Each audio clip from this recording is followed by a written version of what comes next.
ستاد مربیان تیم ملی فوتبال تاجیکستان با راهبری پیرو واحدов برای انجام دادن دو بازی رفیقانه با یکاچین فوتبال گرجستان که روزهای 15 و 16 ینور در نظر است به هیئت تیم ملی کشور 15 بازیگر از جمله 6 نفر را از دسته سرو کمپانیا، 3 بازیگر را از تیم سپر خوجند، 4 نفر را از باشگاه استقلال دوشنبه و 1 نفر دیگر را از دسته رخش تاکسی دعوت نمودند. همچنین یک لیگیونر دیگر از باشگاه اوکژت پسی قزاقستان به هیئت دعوت کرده شد. منتخب کشور آمادگی ها را شروع نموده مشغولیت ها را در یک روز 2 مرتبه در مجمع ورزشی کمیته انداز به راه ماندند. امروز روز اولی مشق است. این یک مرحله اولی آمادگی به بازی انتخابی جام اسیایی که ماه اپریل میگذارند. آمادگی به همون مسابقه است.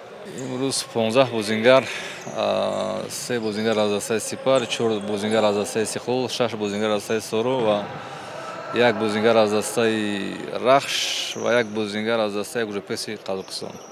رستم حمیدов که روز پنجم به دسته پیوست می شود.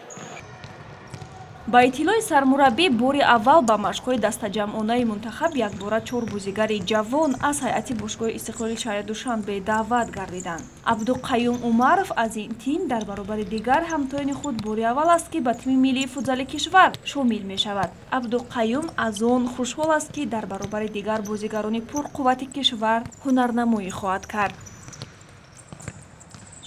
سرمربی تیم منتخب کشور پیرو واحدov همین بازی‌های ما را در جام تاجیکستان در لیگ در کوبک کیرسانوف و لیگ فوتبال تاجیکستان خیلی تماشا کرد و مهارت خود را ما نشان دادیم. ما را به تیم منتخب دعوت نمودند. آمادگی های منتخب فوتبال کشور تا 12 ینور در دوشنبه برگزار می شوند و سپس برای انجام بازی های رفیقانه دسته به شهر تبلیسی گرجستان سفر می کند. این بازی های رفیقانه یک مرحله آمادگی به بازی های انتخابی چمپیونات آسیا که برگزاریش ماه اپریل در نظر است به حساب می رود.